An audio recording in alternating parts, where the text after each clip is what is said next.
안녕하세요. 저는 예쁜 딸과 아내와 함께 지내고 있는 40대 가장입니다.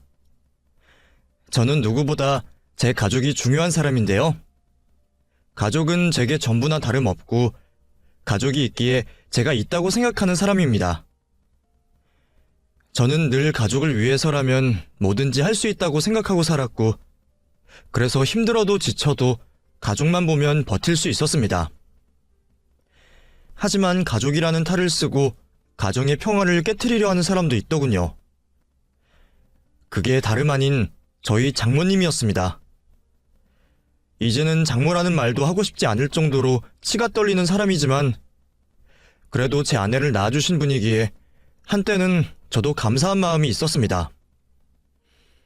그런데 그런 사람이 남보다 못한 짓을 벌이고 우리를 괴롭힌 것을 생각하면 저는 지금도 화가 삭지 않는 것 같습니다. 그래서 오늘은 그 이야기를 해보려고 합니다. 저와 아내는 지인의 소개로 만나 평범한 연애를 하며 자연스럽게 결혼을 고민하던 사이였습니다. 모든 연애가 결혼으로 이어지지 않는다지만 아내와 저는 처음부터 서로가 동반자가 되리라는 것을 너무 잘 알고 있었어요. 어떤 상황에서도 서로를 탓하지 않고 이해하는 사이라는 게 저희가 오래 연인이 될 수 있는 방법이었죠. 남들이 보기에는 크게 높낮이도 없고 지루해 보일지 모르는 사랑인지 모르겠지만 저희는 서로를 많이 아끼고 사랑했습니다. 늘 그 자리에 있을 것 같은 그 사람이 저는 참 좋았어요. 그래서 저도 그 사람에게 든든한 기둥이 되어주고 싶었죠. 일찍부터 결혼 얘기를 나누며 진지한 관계를 유지했지만 결혼이 가까워오면서 아내는 부쩍 불안함을 내비치곤 했습니다. 그건 다름 아닌 아내의 복잡한 가정사 때문이었죠. 아내는 원래부터 가정사로 힘들어하고 외로움을 많이 느끼던 사람이었습니다. 어쩌면 아내가 저를 좋아하게 된 것도 제가 변화가 없고 늘 한결같은 사람이라 그런 게 아닐까 싶네요. 아내의 부모님은 일찍이 별거를 하시며 오랫동안 떨어져 사셨다고 하셨습니다. 처음에는 보험 설계사인 장모님의 일 때문이었지만 그 후로는 어찌된 일인지 두 분이 다시 합치지를 않으셨다 들었어요. 엄마가 일을 시작하면서 많이 달라졌어. 보험 일을 한다고 자꾸 바빠지더니 승진이 됐다면서 지방으로 내려가야겠다는 거야. 엄마가 워낙 고집이 센 사람이라 아빠도 말리지 못했고, 그래서 내가 중학생이던 무렵부터 엄마랑 따로 살게 됐어. 처음에는 그래봤자 1년이나 2년이나 되겠지 싶었는데 엄마는 그 후로도 돌아올 생각이 없어 보였어. 심지어 그 사이에 직장을 옮겨서 가까이로 이사를 왔는데 말이야. 차로 1~2시간 거리면 가족이랑 같이 살 법도 한데 엄마는 일을 핑계로 대면서 아빠랑 다시 합칠 생각이 없어 보였어. 복잡한 어른들 일이라 처음에는 모른 척 하려고도 했지만 나이를 먹어가면서 그런 부모님 사정을 이해할 수 없더라고. 자식 다 키워놨다고 이혼을 하고 싶은 건지, 이럴 거면 정말 별거를 하지 말고 아예 갈라서서 호적 정리를 했으면 싶은 거지. 그래서 나는 사람들이 부모님 얘기를 묻는 게 너무 싫었어. 중학생 때부터 따로 살아서 엄마랑 동네 아줌마보다 어색한 사이인 걸 남들에게 말하고 싶지 않았거든. 솔직히 그 얘기를 어떻게 설명해야 할지도 몰랐어. 이혼은 아니고 별거인데 벌써 10년째예요. 이 말을 누가 이해하겠냐고. 차라리 이혼하셨어요가 설명하기 쉽지. 저도 처음 들었을 때는 아내의 집안 사정이 쉽게 이해되지 않았습니다. 이혼도 아닌 별거인 부모님을 어떻게 설명할 수 있을까 싶었죠. 이미 부모님들끼리는 남이나 다름없이 사시는 것 같은데 왜 이혼을 하지 않으시는지 의아하기도 했습니다. 아빠 말로는 나 시집갈 때까지는 엄마가 있어야 한다고, 이혼을 하더라도 그때 하겠다고 하는데 나는 솔직히 그것도 싫었어. 그래봐야 1년에 겨우 한 번 보는 엄마가 무슨 엄마냐고. 한참 어머님의 보살핌이 필요할 청소년기에 어머니와 멀어져 버린 아내는 자기 어머니에 대한 그리움만큼이나 원망이 큰 사람이었습니다. 그래서 저희가 결혼을 준비할 때에도 어머니에게 연락을 해야 하는지 말아야 하는지 고민이 무척 많아 보였죠. 아내 말로는 오지 말았으면 좋겠다고 하면서도 한편으로는 어머니들 한복을 고르며 고민을 하고 있었습니다. 저희 집에서야 저희들이 오래 만난 만큼 아내의 가정사도 대충 알고 계시고 그런 걸로 며느리 차별하실 분도 아니라 걱정이 없었지만 그건 오로지 아내 스스로의 고민이었습니다. 아내가 결정할 일이기에 저는 아무것도 대신 해줄 수가 없었죠. 그런데 아내가 고민을 마치기도 전에 상황은 종료되고 말았습니다. 장모님이 어떻게 아셨던 건지 저희의 결혼 소식을 아시고는 먼저 저희들을 찾아오셨더라고요. 너는 어떻게 결혼을 한다면서 나한테 말을 안 할 수가 있니? 내가 남한테 네 결혼 소식을 들어야겠어? 아직 청첩장도 안 나왔어. 청첩장 나오면 말할까 했었어. 할까 했어? 그럼 안 할 생각도 했었다는 거야? 어머 미영이 너 진짜 사람 섭섭하게 한다.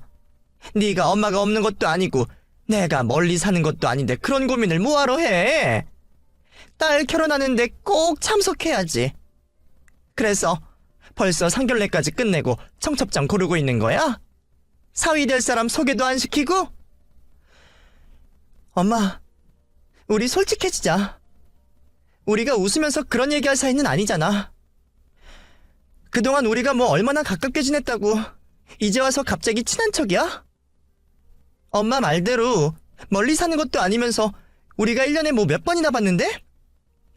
외국 사는 가족들도 우리보다는 자주 봐. 근데 이런 관계에 내가 웃으면서 엄마한테 결혼 소식 전할 수 있겠어? 솔직히 말하면 청첩장에 적어야 할지 말아야 할지 그 고민하고 있었어. 그래서 말 못한 거야. 그런 얘기하면 엄마가 이렇게 난리칠 게 뻔해서. 아무튼 결국 알게 됐으니까 올 거면 와서 그냥 밥이나 먹고 가. 아내는 오랜만에 만난 장모님께 무척 냉담하게 대했습니다. 결혼 준비 중에 친정엄마 도움받는 다른 사람들을 무척 부러워했으면서도 자기 어머니에게는 큰 기대가 없는 듯 보였죠. 말을 하다 보니 더 화가 나는지 잔뜩 말을 쏟아내고 돌아서는 아내를 보며 장모님은 큰 충격을 받으신 듯 했습니다. 아내를 붙잡지도 못하고 그 자리에 혼자 남겨진 저는 어쩔 수 없이 장모님을 달래드릴 수밖에 없었죠. 미영이가 그래도 장모님 오시기를 바랄 거예요. 그동안 장모님 소식을 많이 그리워했거든요. 아무튼 이렇게 인사드리게 되어서 죄송합니다. 저는 박현수라고 합니다. 채가 저러면 자네라도 좀 신경을 썼어야지. 이게 뭔가? 자네는 장모될 사람 얼굴도 안 보고 결혼하려고 그랬나? 내가 미영이 아빠랑 같이 안 산 지는 오래됐지만 그래도 우리 아직 혼인관계 유지하고 있어. 법적으로는 내가 미영이 엄마이고 그 집 안주인이야. 근데 나한테 이러면 안 되는 거지. 자네까지 나 장모 대접 안 할 생각이라면 나 정말 가만히 못 있어? 괜히 불똥이 제게 튀었던 건지 장모님은 저더러 앞으로 장모 대접을 잘하라며 당부를 하셨고 저는 그 앞에서 그러겠다는 말을 할 수밖에 없었습니다. 결국 장모님은 저희 결혼식에 참석을 하셨고 저희는 무사히 결혼식을 잘 치르게 되었습니다. 그때까지만 해도 제가 장모님을 또 뵐 거라는 생각은 솔직히 하지 못했어요. 결혼 전에도 가족들과 내외하듯 지내시던 분이셨으니 이제 와서 왕래가 많아질 일이 뭐가 있을까 싶었죠. 그런데 이번에는 장모님이 먼저 연락을 주셨습니다. 저희가 신혼여행 다녀온 다음부터 저한테 따로 전화를 하시더니 그 후로도 제게 자주 연락을 하시더라고요. 자네는 신혼여행 다녀왔으면 장모에게 전화를 해야지. 그 집에는 인사 갔을 거 아니야. 그러면서 나는 안 챙기는 거야? 따로 산다고 장모 취급도 안 하겠다는 거야 뭐야? 아닙니다. 죄송합니다, 장모님. 내가 장모 잘 챙기라고 했지? 자네 계속 이런 식으로 하면 정말 곤란해? 예, 앞으로 잘하겠습니다. 뭘 어떻게 잘할 건가? 예? 글쎄요. 뭐 제가 해드릴 일이라도 있을까요? 사실 내가 미영이 결혼시키면서 생각이 많았어. 내가 신경 못 쓴 사이에 애가 많이 자랐구나 싶고 언제 이렇게 결혼을 하나 싶더라고. 그래서 이제는 내가 미영이랑 다시 잘 지내고 싶은데 애가 도통 곁을 안 주니까 말이야. 장모님은 제게 가족들과 다시 잘 지내고 싶으시다며 도움을 구하셨습니다. 연락 안 받으시는 장인어른과 툭툭거리는 아내에게 말을 잘 해달라고 말이죠. 결혼을 하면서 아내가 장모님과 잘 지내기를 바랐던 저도 그 말은 찬성이었습니다. 저희가 결혼식을 하던 날 혼주석에 계신 장모님을 보며 아내가 내심 좋아하는 걸 알고 있었거든요. 장모님이 아내 쪽 손님들을 맞아주시고 웨딩드레스 입은 아내의 모습을 칭찬해 주실 때 아내는 기뻐했습니다. 얼마나 기뻤으면 뒤에서 몰래 우는 모습까지 제가 보고 말았거든요. 그래서 저도 이번 기회로 아내가 장모님과 가까워지기를 바랐습니다. 먼저 결혼한 친구들이 친정엄마 도움받으며 지내는 걸 배아파할 정도로 부러워했던 아니었기에 저는 그런 아내에게 친정어머니가 계셔줬으면 했어요. 그런 와중에 장모님이 먼저 손을 내밀어 주시니 저도 감사한 일이었습니다. 그래서 저는 먼저 나서서 장모님까지 모시고 다 같이 자리를 만들고 어버이날이나 가족 모임 때마다 장모님을 부르게 되었습니다. 처음에는 불편하다 하시던 장인어른도 저희들이 다 같이 잘 지내는 모습을 보시며 별 말씀을 안 하시더라고요. 장모님도 진심이셨는지 장인어른과 아내를 부쩍 챙기셨고 말이죠. 아내의 밥숟가락 위로 반찬들을 올려주시는 장모님을 보며 저는 아내가 행복하기를 바랐습니다. 어느새 저희가 아이를 가지고 임신을 한 아내는 더더욱 장모님의 손길을 그리워했습니다. 입덧이 심해 아무것도 못 먹는데 딱 하나 장모님이 오래전 해주신 호박죽을 먹고 싶다 하더라고요. 장모님, 미영이가 호박죽이 먹고 싶다는데 혹시 좀 해주실 수 있을까요? 호박죽? 아휴, 걔는 또 왜 하필 손이 많이 가는 걸 먹고 싶다고 하니? 그게 얼마나 고생인데. 그냥 사다 주면 안 되나? 옛날에 먹었던 게 먹고 싶다 그래서요. 입덧이 너무 심해서 아무것도 못 먹고 있거든요. 장모님이 해주시면 좋겠는데. 그래? 그럼 뭐 수고비라도 주나? 아니, 나도 일하는 사람인데 시간이 돈이잖아. 재료비에 수고비 정도 쳐주면 내가 해다 주고. 수고비요? 아, 예. 그럼요, 드려야죠. 수고비를 바라시는 장모님이 당황스러웠지만 그래도 아내에게 죽을 끓여주신다니 감사했습니다. 확실히 전에 먹던 맛이 그리웠던 건지 아내는 그 죽을 먹고 입덧도 무사히 이겨냈죠. 그것만으로도 저는 장모님께 감사한 마음이었습니다. 그동안 소원한 가족사는 알고 있었기에 다시 가까워지기 위해서는 조금 더 시간이 필요할 거라 생각했습니다. 그런 상황에 아이가 태어나면서 더 가까워질 수도 있지 않을까 생각했어요. 그렇게 저희 부부는 예쁜 딸을 낳게 되었고 저는 장모님께 아내의 몸조리를 부탁드렸습니다. 물론 작은 성의와 함께 말이죠. 나도 그냥 해주고 싶지만 자네도 알다시피 내 사정이 그리 여의치 않아서 말이야. 보험일이라는 게 내가 하는 만큼 벌어가기 때문에 이러다가는 나도 굶어 죽기 십상이거든. 그러니까 자네가 생활비 정도 도와주면 나도 편한 거지. 그럼요. 저희가 장모님 사정 모르는 것도 아니고 당연히 챙겨드려야죠. 아무쪼록 미영이 몸조리만 잘 부탁드립니다. 제가 회사 일로 바빠서 잘 못 챙겨줬거든요. 그래, 자네는 나가서 일해야지. 내 딸은 내가 잘 챙길 테니까 자네는 걱정 말고 가서 돈이나 많이 벌어와. 뭐 월급쟁이 월급이 거기서 거기겠지만.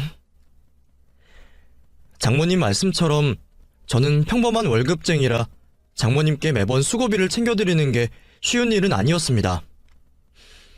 아내가 출산을 하고서는 외벌이가 되어버려 더 어려운 사정이었죠. 그래도 드릴 건 드려야 하니 저는 장모님께 보통의 베이비시터 월급만큼을 챙겨드렸습니다.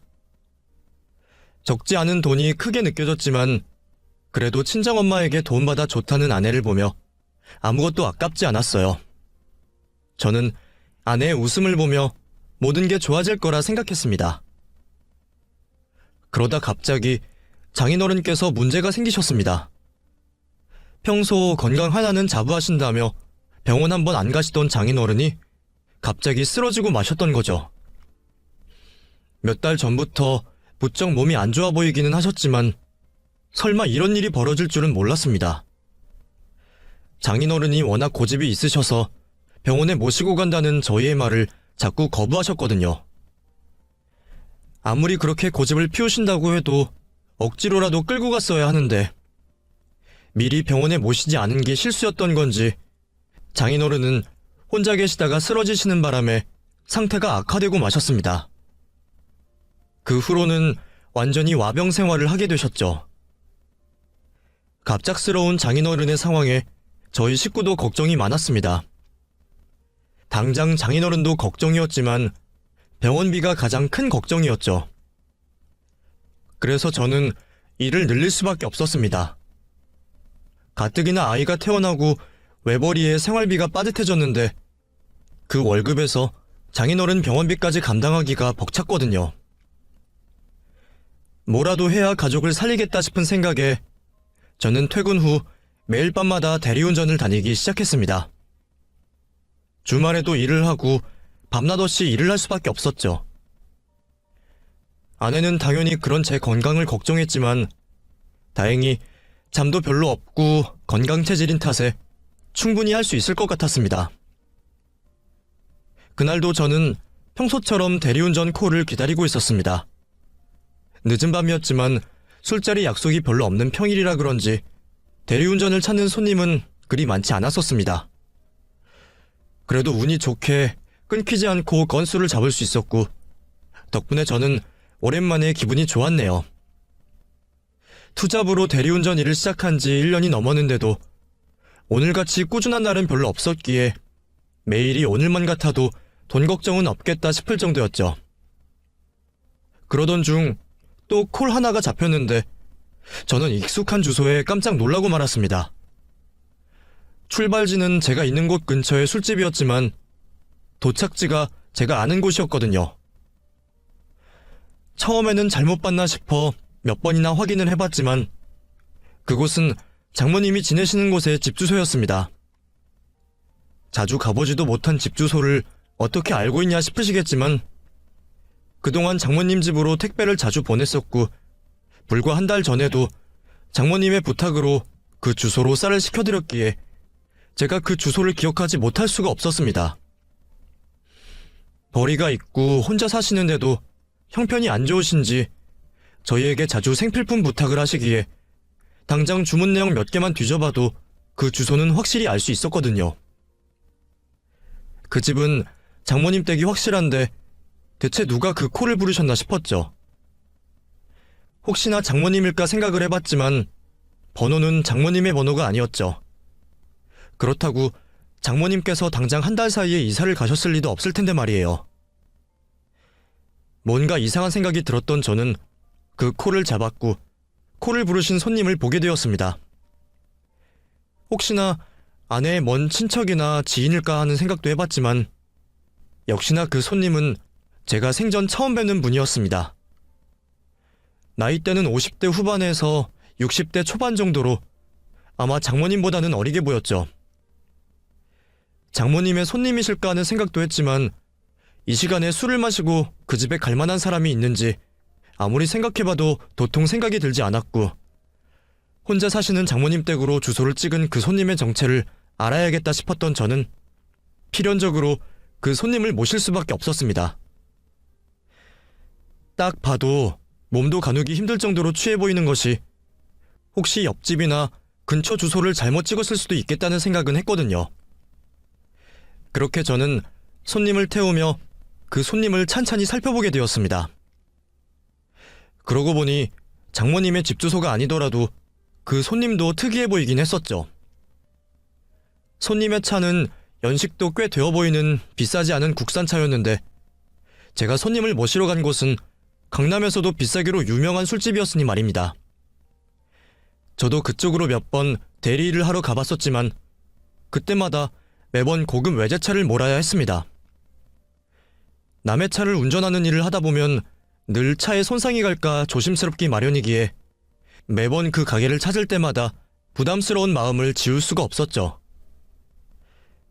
그래도 그런 손님들은 가진 만큼 여유도 있고 팁도 후하시기에 불편함을 감수하고서라도 코를 잡는 편이었습니다. 그래서 사실 그날도 내심 그런 기대를 했었죠. 하지만 그 손님은 옷차림이나 차를 뜯어보더라도 평소 그 가게를 드나드는 사람들과는 많이 달라 보였습니다. 물론 술집에서 손님을 가려받는 것도 아니고 부자가 아니더라도 고급 술집에 갈 수는 있겠죠. 하지만 주말도 아닌 평일에 그것도 혼자 와서 술을 마신 것처럼 보이는 손님이라면 좀 더 의아할 수밖에 없을 겁니다. 고급 양주만 취급하는 그 집 술값이 최소 100만 원부터 시작을 하는 걸로 알고 있는데 그 술값을 오롯이 혼자 계산을 했다면 그럼 이 손님은 몇백만 원짜리 술값이 아까운 사람이 아닐 거라는 추측이 들 수밖에 없었죠. 그 사람의 사정이야 저도 모르는 일이지만 하필이면 장모님의 집 주소로 운전을 하다 보니 저도 모르게 촉이 곤두설 수밖에 없었습니다. 보통이었으면 어떤 손님이 타시던 나는 운전만 해주면 되고 돈만 벌면 된다 싶어 일부러 신경을 꺼두지만 그날만큼은 도저히 그럴 수가 없었어요. 정말 주소를 잘못 찍었던 거라면 다행이지만 그게 아니라 이 손님의 행선지가 정말 장모님 댁이라면 저는 이 일을 어떻게 생각해야 하는 건지 장모님께 무슨 말을 여쭤야 하는 건지 골치가 아파지니까요. 그렇게 별의별 생각을 하며 저는 운전을 시작했습니다. 만취한 손님은 신발을 벗고 양말까지 벗더니 시트에 누워 잠을 청하시더군요. 저는 손님이 완전히 잠드신 것을 확인한 뒤 그 손님의 내비게이션을 확인해보게 되었습니다. 제가 평소에 그런 짓을 하는 건 아니지만 그날은 정말 모든 것이 이상했거든요. 그런데 최근 행선지를 확인해보니 확실히 더 이상한 생각이 들었습니다. 여기저기 술집이며 쇼핑몰들만 찍혀있더군요. 그리고 돌아오는 주소는 모두 장모님 댁 주소가 맞았고요. 장모님과 이 남자의 관계가 어떨지는 모르겠지만 이 사람이 다닌 곳으로만 보면 제가 보기에는 마치 돈 많은 백수 한량 같은 느낌이었어요. 그런데 확실히 이 손님은 돈 많은 부류와는 거리가 멀어 보였죠.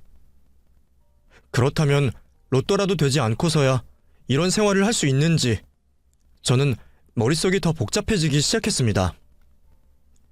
다만 확실해진 것은 이 남자가 장모님이나 아니면 장모님 집과 관련이 있다는 말이었죠. 아파트나 빌라만 되었어도 이런 고민은 하지 않았을 텐데 장모님의 집은 단독주택이었습니다. 경기도 외곽의 작은 시골 주택이죠. 어쩌면 장모님이 정말로 그 사이에 말도 없이 이사를 가셨거나 아니면 저희들한테 주소지를 숨기셨을지도 모르겠다는 생각도 해봤지만 제 촉은 자꾸만 뭔가 있다는 생각이 들더군요. 혼자 그런 탐정놀이를 하다 보니 어느새 집 근처까지 다 오게 되었습니다. 그러자 저도 갑자기 심장이 뛰고 긴장이 되기 시작하더군요. 죄 지은 것도 아닌데 뭔가 들키면 안 될 것 같다는 생각이 들었죠. 이대로 장모님이 저를 알아봐서 좋을 건 없다는 생각에 저는 얼굴을 숨길 수밖에 없었습니다. 하필이면 제가 모자를 쓰고 있었고 코로나 덕분에 마스크를 쓰고 있었기에 얼굴을 숨길 수 있는 방법은 많아서 다행이었네요. 그래도 혹시 알아보시지 않을까 불안했지만 평소 제게 별 관심이 없으신 장모님이라면 못 알아보실지도 모른다 싶었죠. 그렇게 반은 마스크에 의지하고 반은 운에 기대었던 저는 만취한 손님을 흔들어 깨우기 시작했습니다. 손님, 도착지에 도착했습니다. 정신이 드십니까? 도착? 그래. 내가 대리를 불렀지? 내 정신이 없어. 그렇게 취한 손님을 부축한 저는 장모님의 집 대문을 두드렸습니다. 몇 분 뒤 안쪽에서 사람이 나오는 소리가 들렸고 저는 보지 않아도 그게 장모님이라는 걸 알 수 있었어요. 뭐야? 이제 들어오는 거야? 대문 너머로 들리는 중년 여성의 음성이 확실한 저희 장모님이셨거든요. 이윽고 대문이 열린 순간 저는 충격적인 광경을 마주할 수밖에 없었습니다. 자기 대체 뭐야? 술을 왜 이렇게 많이 마셨어? 장모님이 애교 넘치는 목소리로 그 남자를 반기더군요. 장인어른 앞에서는 한 번도 보인 적 없던 환한 장모님의 미소를 보며 저는 둘의 관계를 확신할 수밖에 없었습니다. 나 좀 술 많이 먹었어. 취한다. 그러게 뭘 그렇게 많이 마셨어? 어디 갔었어? 몰라. 그냥 어디 갔지? 기사님, 이 사람 어디서 오는 길이에요? 갑자기 제게 질문을 하는 장모님 때문에 저는 너무 놀라 심장이 떨어지는 기분이었지만 티는 내지 않았습니다. 예? 어디서 오느냐고요? 예. 저 강남에 있는 술집입니다. 겨우 목소리를 변주하여 한마디를 하면서도 혹시나 내 목소리를 알아들으실까, 나를 알아보실까 겁이 났지만 다행히 장모님은 저를 전혀 알아보지 못하셨습니다. 그리고는 둘이서 만담을 하듯 얘기를 떠들더군요. 뭐야, 거길 갔어? 아니, 거기가 얼마나 비싼데 거길 가서 술을 마셔? 나 기분 좋아서 좀 마셨지. 어차피 곧 큰 돈 들어올 텐데 그 정도가 대수야? 당신 남편 죽으면 돈 들어올 거라며. 그 재산이랑 보험금만 몇 억인데 이 정도 술값이 대수야? 그래, 다음에는 당신이랑 같이 가자. 순간 저는 머리를 한 대 얻어맞은 듯 충격을 받을 수밖에 없었습니다. 장모님 남편이라면 저희 장인어른이실 텐데 그럼 이 남자가 말하는 남편의 재산과 보험금이 저희 장인어른의 돈일 테니 말입니다. 무슨 로또라도 돼서 분에 넘치는 사치를 하고 다니는가 했더니 이 사람이 믿을 구석이 있기는 했던 모양입니다. 장모님과 이 남자의 관계를 의심하면서도 이 남자를 보며 장모님께 얹혀 사는 기둥서방 같은 게 아닐까 생각은 했었는데 정말로 이 둘의 관계를 보니 제 예상이 한치도 틀리지 않았구나 하는 생각을 할 수밖에 없었죠. 하지만 장인어른에 대한 이야기가 나올 줄은 상상도 하지 못했습니다. 별거하신 지 오래되셨으니 애인이 있을 수는 있다 생각했었지만 설마 아프신 장인어른을 두고 이러실 줄은 몰랐네요.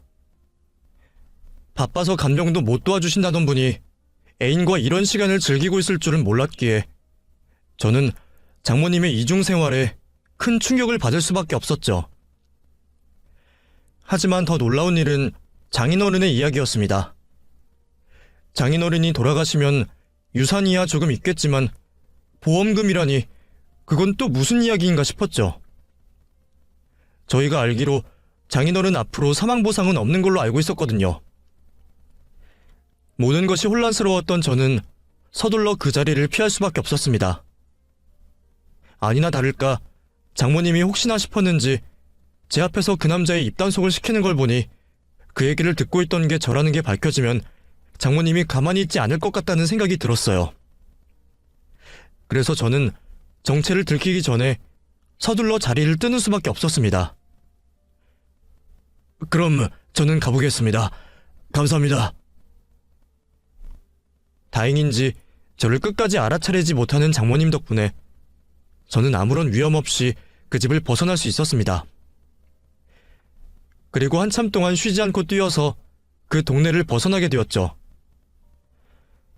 너무 큰 충격을 받아서인지 그날은 도저히 더 일을 할 수가 없었던 저는 막차를 타고 집으로 돌아가게 되었고 이미 잠들어 있는 아내의 얼굴을 보며 어렵게 눈을 붙이려 했습니다. 하지만 아까의 그 일들이 너무 생생해서 도저히 잠이 오지 않았죠. 보험금이 대체 무슨 이야기일까 곰곰이 생각해보던 저는 오래전의 일이 떠올랐습니다. 저와 아내가 결혼하던 그때에 장모님을 만나고 나서 벌어졌던 그 일 말이죠. 그때 장모님은 저 모르게 제 동의도 얻지 않고 저를 보험 상품에 가입시켜 두셨습니다. 저는 서류 한 장 받지 못했지만 보험 설계사인 장모님 혼자 일을 벌이셨죠. 우연히 제가 가입한 적도 없는 보험이 있다는 걸 알게 된 제가 그게 장모님 짓이라는 것을 알고 그때 일로 아내가 장모님과 크게 싸워서 난리가 나기도 했었습니다. 결혼식에 부르지 않겠다며 한바탕 소동이 있었죠. 그 와중에 장모님은 제 탓이라며 미안하다는 말 없이 보험 해약만 하셨고 저도 좋은 게 좋은 거라 생각하며 그 일을 더 문제 삼지는 않았었습니다. 그런데 그 생각을 하자 저는 장인어른에게도 당사자가 모르는 보험이 있을지 모른다는 생각을 할 수밖에 없었어요. 그 생각을 하니 장모님의 모든 행동들이 다 의심스러워지더군요. 굳이 제게 부탁하시면서까지 가족들과 다시 가까워지고 싶다고 하셨던 것도 이상했죠. 그때야 나이가 들고 세월이 흐르니 가족의 정이 그리우신가 보다 생각했지만 그 가족들 몰래 어린 애인까지 두고 사시는 장모님을 알고 나니 그분이 과연 아내와 장인어른을 생각이나 하고 계실까 의심이 들었습니다.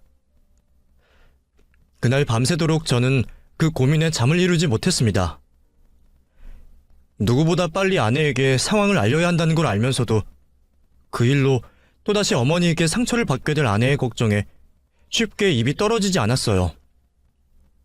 결혼하고서야 친정엄마의 사랑을 받아본다며 좋아하던 아내였는데 지금도 장인어른이 쓰러지시고 바빠서 간병을 도와주지 못하신다는 장모님의 말을 철석같이 믿고 있을 아내에게 제가 본 일을 어떻게 쉽게 전할 수가 있을까 싶었습니다.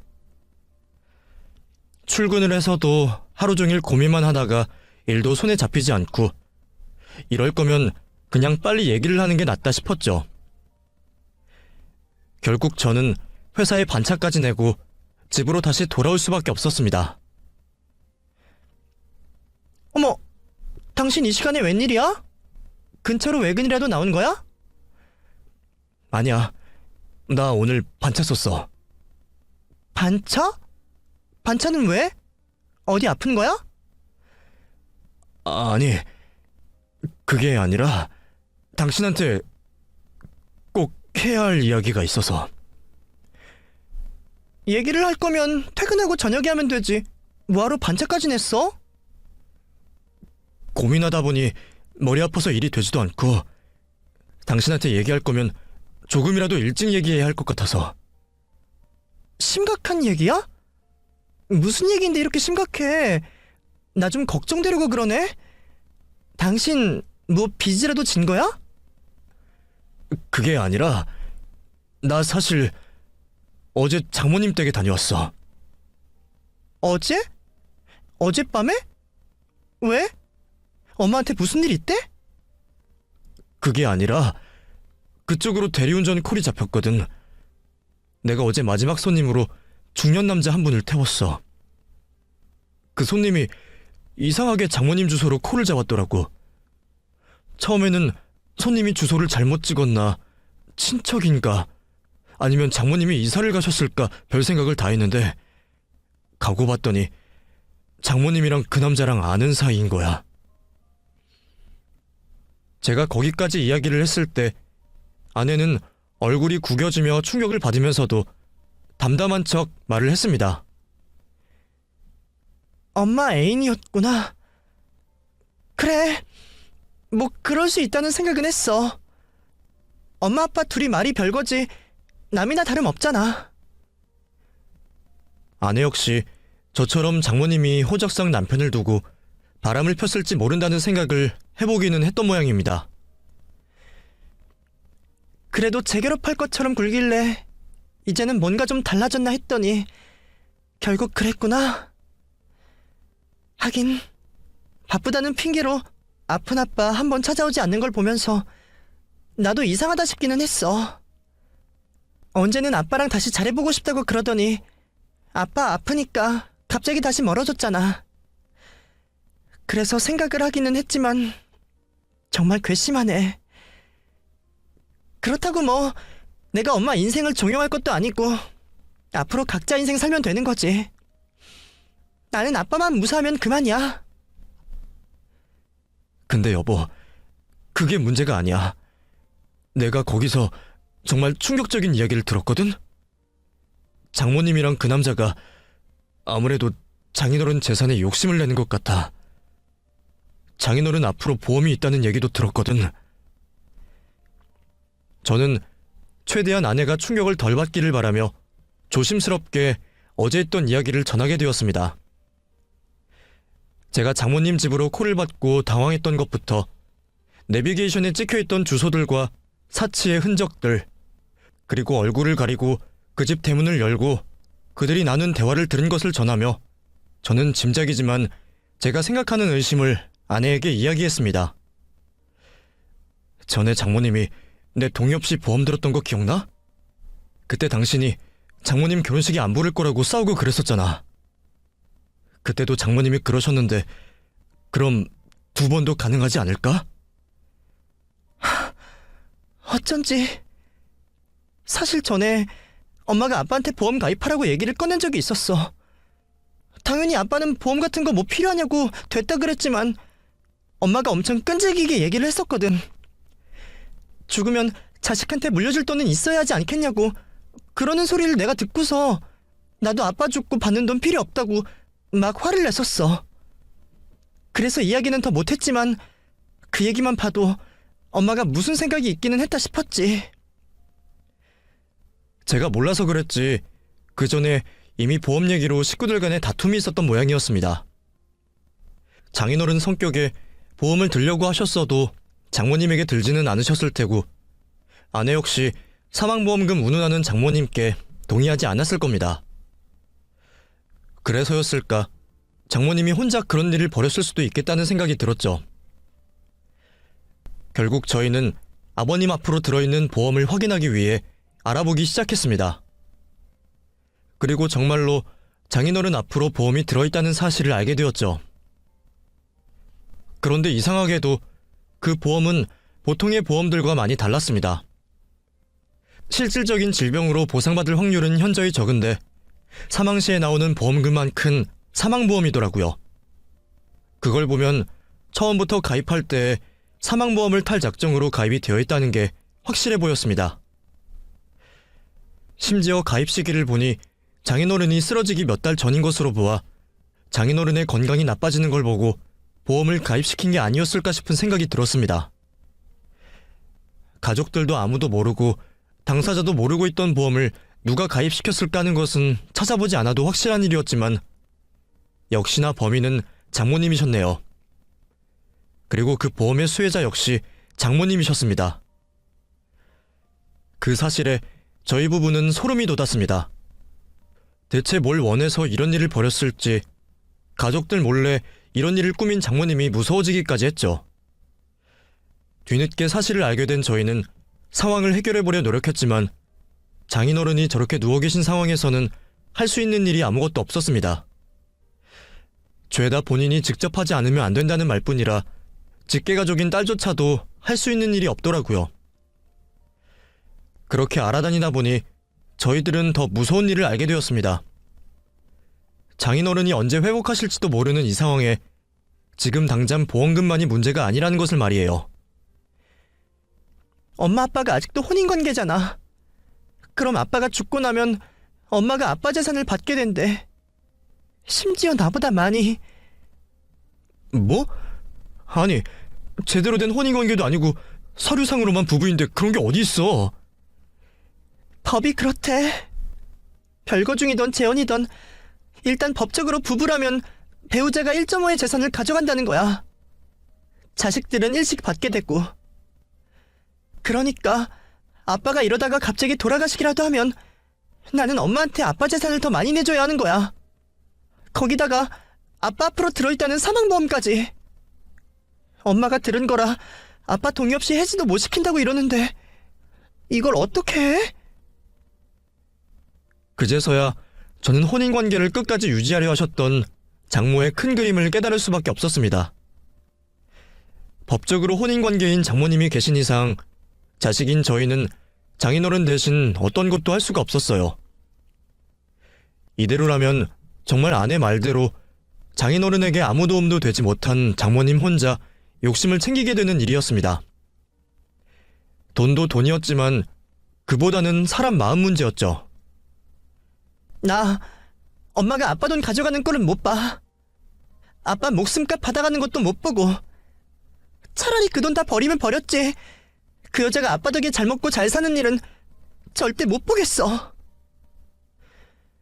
정말 그런 상황이 벌어진다면 장인어른 역시 죽어서도 편히 눈을 감지 못하시겠구나 싶은 생각에 저희들은 어떻게든 상황을 해결해보려 노력했습니다. 그러다가 성년 후견인 제도라는 게 있다는 걸 알게 되었죠. 부모 자식 단이라도 특정 상황에 놓여있을 때는 자식이 부모의 후견인이 되어 대리인이 될 수 있다는 거였어요. 그 사실을 알게 된 저희는 그제서야 조금 빛이 보이는 기분이었습니다. 물론 성년 후견인이 되는 일도 쉽지는 않았지만 지푸라기라도 잡아야 할 수밖에 없었기에 저희들은 마지막까지 어떤 노력도 할 준비가 되어 있었습니다. 결국 반년이나 걸려 성년 후견인 심사가 끝났고 비로소 아내는 장인어른의 대리인이 될 수 있었습니다. 반년이 짧은 시간이 아니다 보니 하루하루가 급한 저희에게는 너무 긴 기다림이었지만 그렇다고 해서 저희가 그 시간 동안 넋놓고 있던 것은 아니었습니다. 저희는 그동안 더 큰 계획을 세우고 있었어요. 결국 성년 후견인이 되기로 한 것도 장인어른과 장모님을 이혼시키는 것이 목적이었기에 이혼을 하기 위한 준비를 해야 했죠. 저는 대리운전을 다니며 틈틈이 장모님을 쫓아다녔고 그 사이 장모님이 애인과 동거 중이며 불륜관계라는 증거들을 모아두었습니다. 이미 같이 살고 있는 것이 확실했기에 크게 힘든 일은 없었지만 그 사이에 혹시라도 장모님에게 덜미가 잡혀 무슨 일이 나지는 않을지 불안함에 떨며 지내야 했었어요. 그래도 무사히 증거를 잡았고 저희는 차근차근 이혼 준비를 시작하게 되었습니다.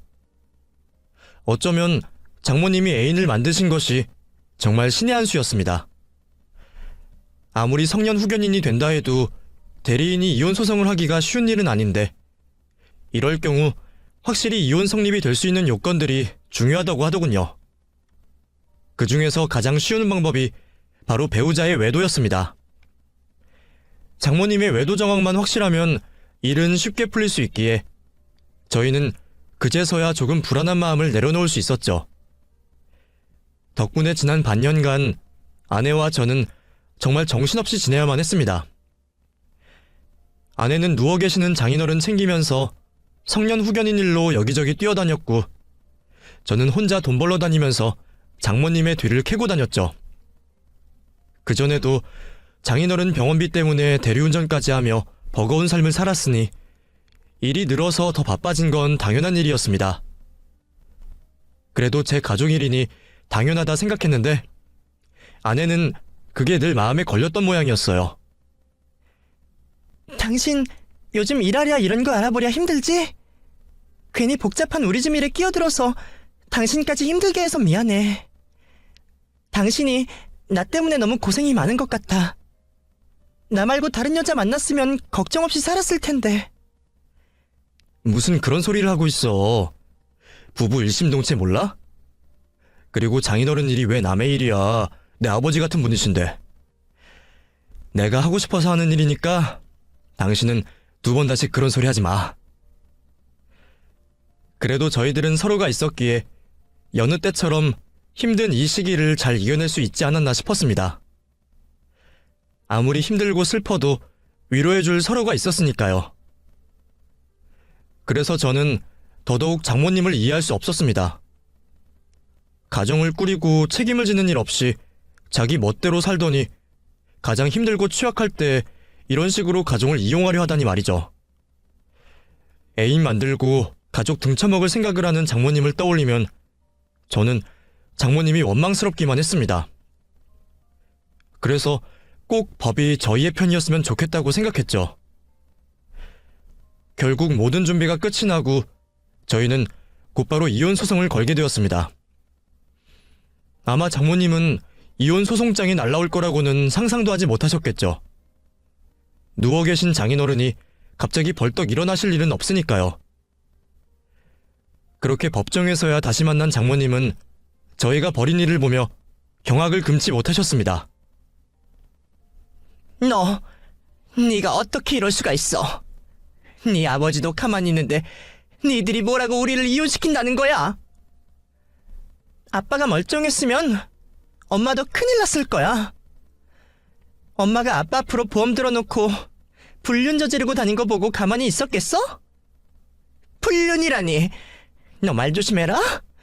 인연이 딸년이라고 잘 봐줄랬더니 아주 지 엄마 알기를 우습게 알고 있어.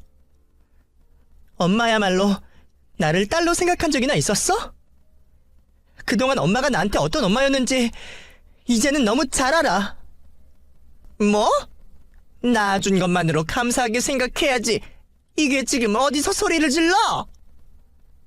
나 지훈이 낳고 몸조리 할 때도 엄마 좋아서 챙겨준 거 아니지? 나 좀 챙겨주고 이 사람한테 돈 받아갔다며. 그런 줄 알았으면 나도 그냥 사람 쓸 걸 그랬어. 그나마 친정엄마라고 딸 걱정돼서 챙겨준 줄 알았더니 설마 돈 바라고 그랬을 줄은 몰랐네. 그동안 엄마 노릇하고서 대가 치를 만큼 치렀잖아? 낳은 것 가지고 생색낼 거면 그동안 내가 자식 노릇한 것도 다 뱉어내던가. 우리 사이 계산은 이미 다 끝났어.